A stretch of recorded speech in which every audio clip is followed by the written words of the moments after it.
few years ago, something very weird happened with my best friend and I. I was 15 years old. One night I decided to sleep over at my friend's house. After a night of scary movies, we were in the mood to do something exciting. Not far from my friend's house was a demolishing site, a block of houses in a very terrible state that would be demolished the day after tomorrow. The local government would demolish them to make room for new houses. The whole site was fenced in and warning signs saying "Do not enter" hung everywhere. The houses were boarded up by planks. Doors and windows were sealed shut. No one could get in. We decided to go for a walk on the old block and take some random photographs. My friend knew a spot where we could enter the old block. When we walked there, we noticed that every house was boarded up tight, so we couldn't get in. We noticed a house with a window on the top floor that wasn't very well boarded up. We could see into the room. We took a photo with a digital camera. Later we went home and took a look at the pictures we made. Suddenly, we came across the photo of the window. We saw a woman dressed in a brown raincoat with white skin and black hair as long as we could visibly see. The woman looked very sad. We hadn't seen any woman up there when we took the picture. Moreover, the windows and doors were boarded. We went back to the house to see if that was correct.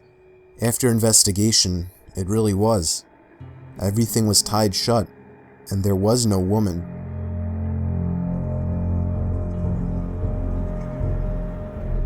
This story isn't mine, but rather of my friend from Japan. I'll call him Rita. It happened back when Rita was only about 11 or 12 years old.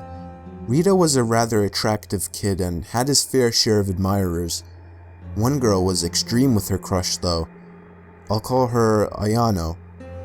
Ayano was a lot older than Rita. She was 17. She was an acquaintance of Rita and lived down the road from him. Rita hadn't thought much of her until she started stalking him. Every day and every night, she would be following him one way or another, whether it be in person or online. Rita first started getting the creeps when she would start messaging him over 20 times a day. Stuff like, "Be safe," "Are you alright?" "Sleep well," etc. This was a little weird, but he overlooked it. Then the messages started getting creepier. Instead of the usual checkup emails, they got more personal. Things like, "You should eat your lunch," if he skipped lunch, or "I think your sister is hungry," when his little sister was crying. Rita stopped using both his phone and social media at this point, but it doesn't end there. Rita's mother was almost never home, so he was frequently looked after by babysitters. One day he had a new babysitter. It was Ayano. Nothing was particularly strange as she looked after him and his siblings, but she did get a lot closer to his mother than he would like. One day at school, Ayano approached Rita and told him that his mother would be out of the country for a week, and that she told her to let Rita stay at her house. Rita was hesitant at first, but hey, it was his mother's wish. He couldn't go against that. Ayano told him that his mother had already left, so he could go home with her after school that day. Rita reluctantly agreed and went home with her. When he got there, her parents weren't home. Things get a little blurry here as my friend choked up telling the story, as it still scares him today. He said Ayano would play weird games with him, stuff like Family, where she insisted she was the wife and he was the husband, as well as things like Cops and Robbers, and games to see who would get scared first, where she would blindfold him and leave him in a silent room for hours on end. It was 5 days into staying at her house, and Ayano had gone to her part-time job. She had left the doors locked and the windows were too high to jump from, so he just stayed in front of the TV, where he saw a chilling news report. It was a missing child report, the missing child being him. Before he had the time to catch the number to call, the TV switched off, and Ayano was standing behind him with the remote in her hand. Rita had freaked out, crying and screaming. Ayano held him, but he managed to wiggle from her grasp just in time to open a window and cry for help. Luckily for him, a couple were walking past, heard his cries and called the police. Within an hour, Police arrived and found him locked in her bedroom with a blindfold and his hands tied. Due to Ayano still being a minor, Rita is unsure of what happened to her. He says he only remembers the police taking her away while his mother was hugging him. He moved to Australia after this and hasn't seen his kidnapper since, but he still cowers at the sound of her name. About 5 years ago, I lived downtown in a major city in the US. I've always been a night person, so I would often find myself bored after my roommate, who was decidedly not a night person, went to sleep. To pass the time, I used to go for long walks and spend the time thinking. I spent 4 years like that, walking alone at night, and never once had a reason to feel afraid. I always used to joke with my roommates that even the drug dealers in the city were polite. But all of that changed in just a few minutes of one evening. It was a Wednesday, somewhere between 1 and 2 in the morning, and I was walking near a police-patrolled park quite a ways from my apartment.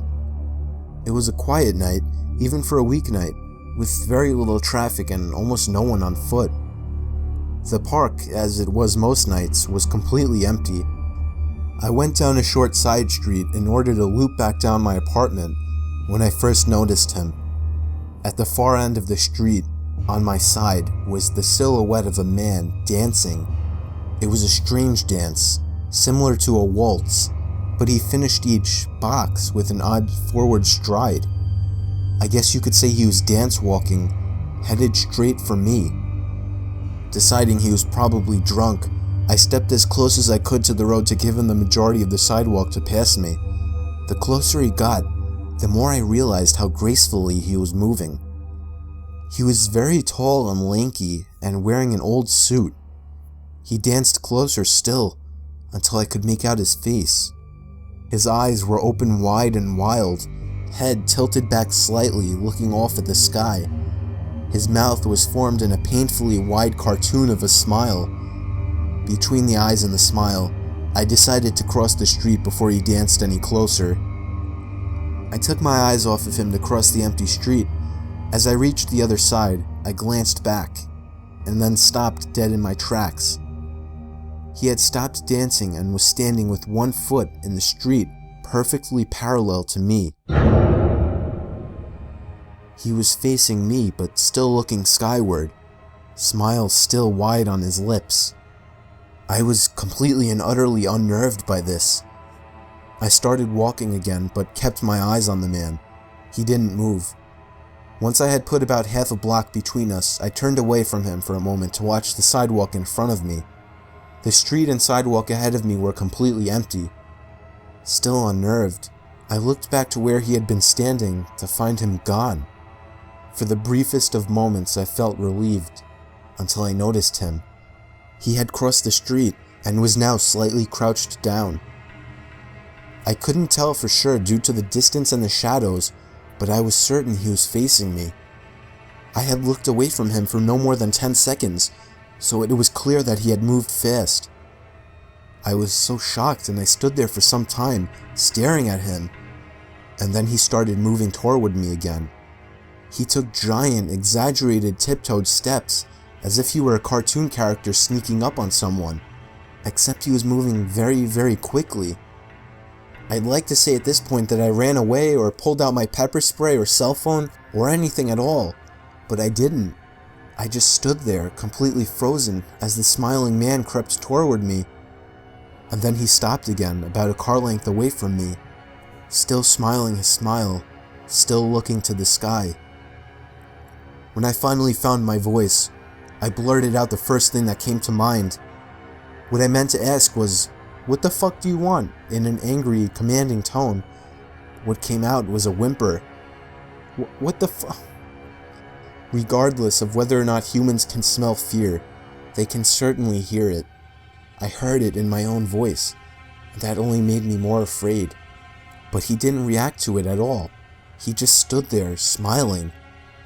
And then, after what felt like forever, he turned around, very slowly, and started dance-walking away. Just like that. Not wanting to turn my back to him again, I just watched him go, until he was far enough away to almost be out of sight. and then I realized something. He wasn't moving away anymore, nor was he dancing. I watched in horror as the distant shape of him got bigger and bigger. He was coming back my way. He was coming back my way, and this time he was running. I ran too. I ran until I was off the side road and back onto a better lit road with sparse traffic. Looking behind me then, he was nowhere to be found. The rest of my way home, I kept glancing over my shoulder, always expecting to see his stupid smile, but he was never there. I lived in that city for 6 months after that, and I never went out for another walk. There was something about his face that always haunted me. He didn't look drunk. He didn't look high. He looked completely and utterly insane. And that's a very, very scary thing to see.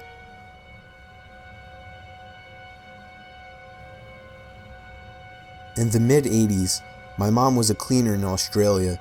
She would clean houses in suburban areas and would sometimes do houses in rural or wine regions. She would leave business cards at the local shops and got most of her business this way, and some through referrals and word of mouth. One day she got a call from a lady who sounded like she was around 60, asking Mom to clean her old farmhouse. She made a lot of odd demands, and Mom would usually meet clients before taking on new business. In this case, the lady did not want to meet my mom and said she would leave the keys under the front doormat. Mom agreed, mainly because the lady was quite obviously wealthy and was offering to pay Mom substantially more than she would reasonably expect. Mom went to the house on a Monday morning and said she already felt unnerved by the long driveway. The house was essentially in the middle of a very large and very empty property. She found the keys and started cleaning. About an hour into the clean, she hears the back door shut. Mom was told no one would be at the house, so she immediately felt unsafe. She stood frozen in the kitchen for what she said felt like 3 or 4 minutes, although she said it could have been much longer. There was no other car on the property. She wanted to leave immediately, but had 2 rooms left to do. Both were bedrooms. She said as time passed and she heard nothing else, she decided that perhaps it was nothing, or perhaps something had fallen and it wasn't the door after all. She walked up the hallway and stepped into the bedroom. All over the bed were black and white photos. As Mom got closer, she realized that the photos were all of her. Some were taken at our family home, and others were taken at other houses Mom would clean. Some through windows or over fences. She used the house phone to call the police and immediately drove to the end of the driveway. The lady ended up being investigated, but continued to claim that it was a break-in. After some time, the police stopped with their searching and we ended up moving to a new town 4 months later.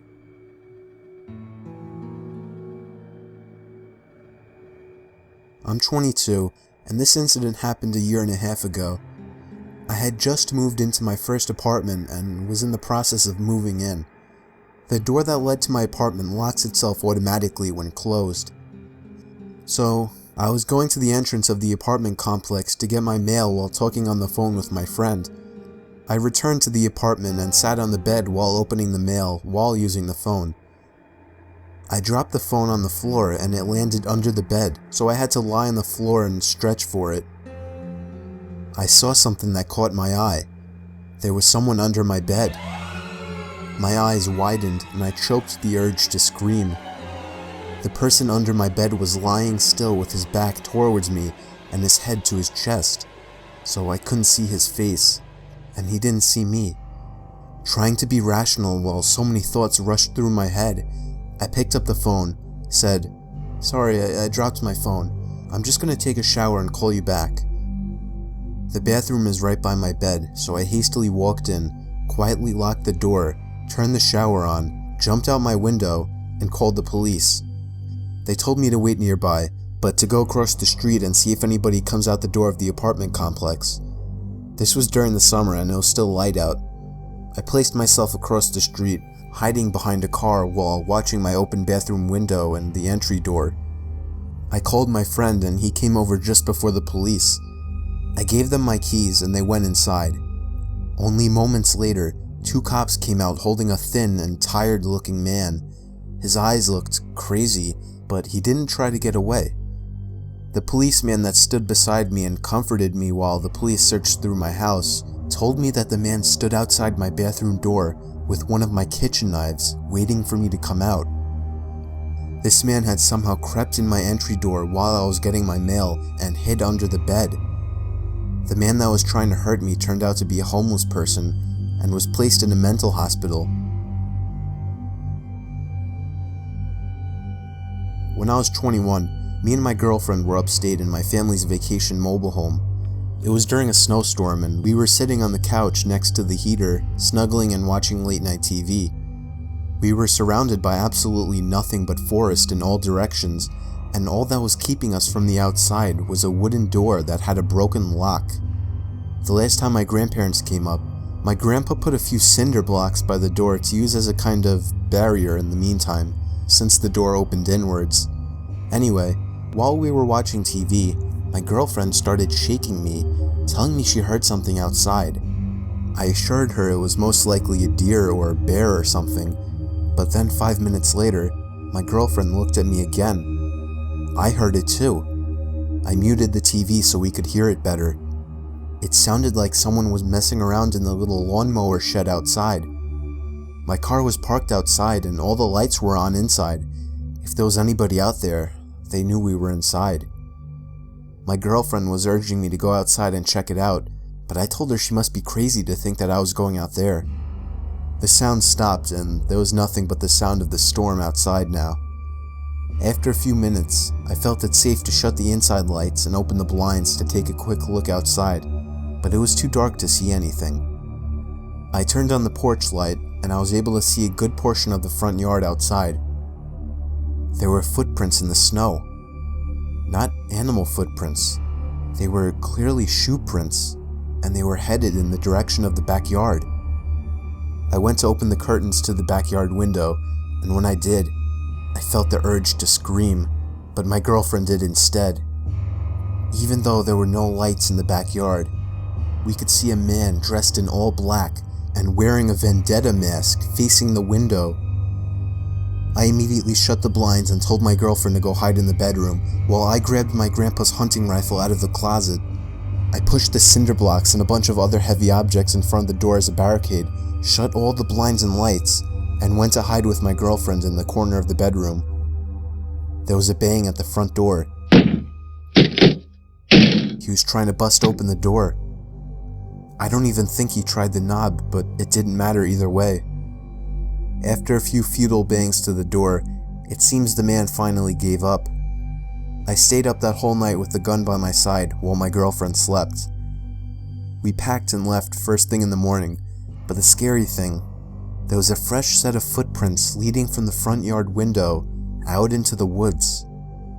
I haven't been up there since, but my grandparents have, and they said that there was no sign of a break-in or anything missing.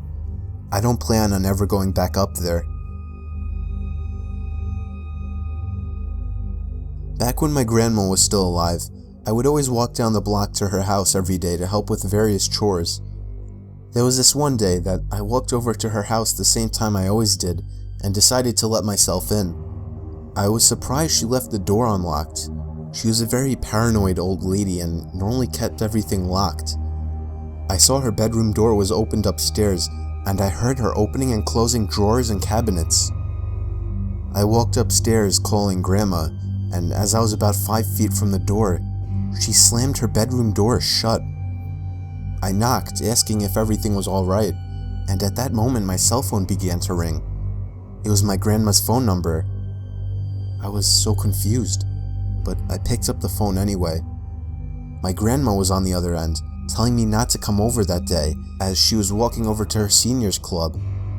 I felt my heart skip a beat as she told me this. I hung up the phone before she could say anything else, remaining silent. I knew exactly what was going on. I played dumb and said, "Grandma, I'll be downstairs," and made my way to my grandma's kitchen to grab a knife and dial 911. It remained silent in the bedroom after what happened. The police arrived and burst into the bedroom, and the loud and sudden bang of a gunshot caught me off guard. When the paramedics arrived and wheeled out the intruder, I recognized the man's face. It was my grandma's next-door neighbor. Apparently, he saw that my grandmother had left the house and broke in to look for jewelry. And when the police broke into the bedroom, they found the man hiding next to the door with a large knife in hand. If I had walked into that bedroom, I would have been as good as dead. The most haunting memory of my life. Me and my wife were getting home from dinner out, and as soon as we stepped out of the car, we noticed that our front door to our house was open. I told my wife to wait outside while I ran inside and ran straight up to our bedroom, where I hid the shotgun. I loaded the gun and scanned every single room upstairs. There was no sign of anybody. I made my way down to scanning the main floor, followed by the basement. There was no sign of anybody, and there was nothing missing or moved. I called the cops, and when they arrived, I told them what happened, and they began to investigate some rooms upstairs, followed by the basement. Nothing was turned up. They made a case of asking us if we were positive that we shut the door when we left. I myself was starting to have doubts, not completely sure if I had, but my wife remained confident that we had shut the door. The police seemed sure that if somebody had broken in, they didn't stick around long, as there didn't seem to be any signs of burglary. My wife was worried sick, crying that she wasn't comfortable being in the house. I comforted her the best I could, assuring her that whoever broke in the house left in a hurry. I finally fell asleep after hours of rolling around in the bed, but my sleep was immediately cut short by the disturbing scream of my wife. I looked at her, and she was staring intently in the direction of the closet. It hit me like a bullet just then. I had forgotten to check the second closet. I looked over and saw for the briefest second a man poking his head out of the closet before closing the closet door. Within 5 seconds, I had the shotgun loaded in hand and cocked it back to let the intruder know that I was armed. I screamed for him to come out, and just like that, the closet door opened, but instead of showing submission, he made a mad dash for the front door of the house. I could have shot him, but I didn't have it in me. He was never caught. He got away with it scot-free. I think having that gun saved us from a terrible fate. About a year ago, while still living under my parents' roof, I started experiencing some weird occurrences in my house, specifically my bedroom.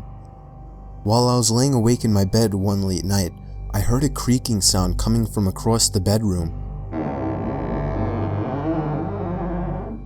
My closet door had somehow been opened.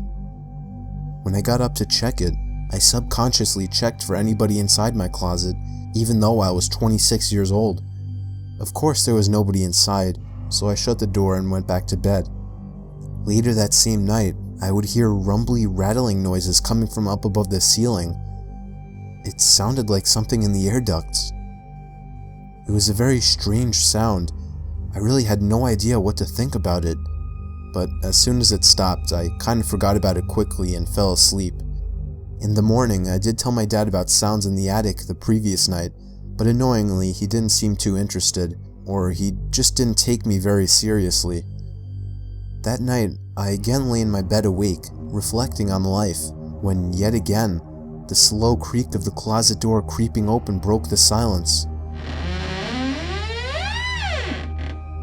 This time, I felt genuinely afraid. I knew the door was completely shut. It would take somebody twisting the doorknob for it to be able to push open. This time I took an extra careful look inside the closet for anybody, even though it wasn't a big closet and there really wasn't anywhere somebody could hide. I rationalized it as being a broken doorknob or something, and that same night, I again heard the rattling sounds coming from above the ceiling. It was exactly what happened the previous night. The next morning I convinced my dad to take a look at my closet door, but he quickly determined that the door was fine. When it was closed, he pulled on it, and it showed no signs of coming off the latch. Of course, he suggested that I was simply leaving the door unlatched, but I knew I wasn't. That night, I sat up, waiting for it to happen again, and right on cue, the closet door creaked open. I waited for the sounds above the ceiling, but there was just a long silence. I turned on my lamp and looked up to the air vents in my room, and I screamed at the top of my lungs. I could distinctly see two wide open eyes peering through the vents at me. My parents barged into my room asking if I had gone insane. I explained everything, and they looked at each other like I had completely lost it. Not surprisingly, they dismissed it as a dream or the fact that I was too tired and was seeing things. They even began to lecture me about staying up too late. But to this day, I know I hadn't imagined it. It was too real. And the closet opening routinely? I know for a fact that wasn't in my imagination. I've never been a believer in the paranormal, but I still have absolutely no other explanation for those 3 nights.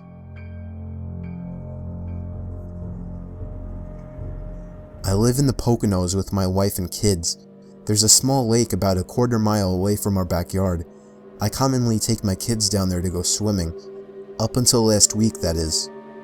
Now, I'm never letting them go down there again.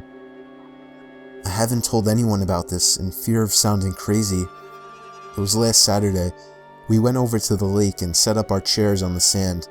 It's like a little private beach in our own backyard. It's been amazing. Me and my wife sat in our beach chairs enjoying the sun while our kids were splashing around in the water. I always tell them not to go too deep. They're still young, 6 and 8. We sat there for a good 2 hours that day. Neither of us were in the mood to get wet. Eventually, my wife got tired and decided to walk back home. I agreed to stay with the kids a little while longer, as they were somehow still having so much fun playing in the sand and water. The sun was setting at this point, and I was getting tired. They were going a little too deep, so I called at them to come back closer to the shore. They couldn't hear me apparently, so I stood up and got closer. Before I could call them again, I noticed something in the water. It looked like a black, roundish object, and it was moving closer to my kids. I ran into the water closer to my kids, calling them to come out. When they got close enough, I dragged them out myself. When I turned back to the water, the object was gone. My kids were confused as hell. I didn't know what to tell them, so I just told them it was time to go home. We packed up and walked back to the house, but I wasn't happy when I got home. I was uncomfortable with what I just saw. That thing looked like no sea creature known to man. Dinner was waiting for us when we got home.